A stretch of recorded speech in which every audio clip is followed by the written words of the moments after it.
The latest move from China in response to the United States' recent harassment of Chinese tourists and measures against Chinese companies. At a news conference on Tuesday, China's Ministry of Culture and Tourism suggested that Chinese tourists assess the risks before traveling to the U.S. and gather destination-related information about the areas they are traveling to, such as security, laws, and regulations. The Ministry of Foreign Affairs and the Chinese Embassy in the U.S. reminded Chinese citizens traveling to the States and the Chinese companies in the U.S. to heighten their awareness.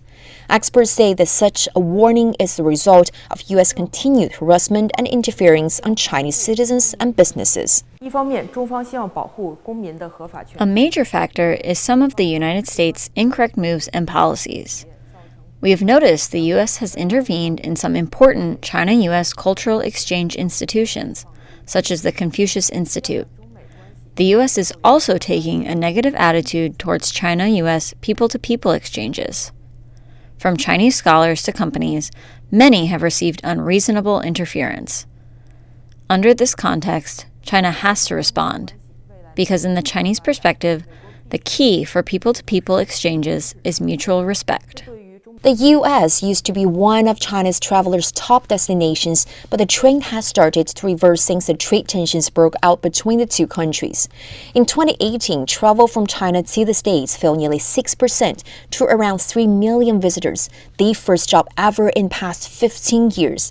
However, Chinese tourists remain the biggest spender of all international travelers, spending over $36 billion last year.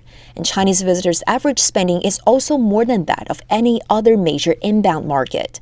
The U.S. also represents roughly 20% of China's total deficit in the services trade, and this is the biggest source of this deficit, which is concentrated in three areas: travel, transport, and intellectual property royalties.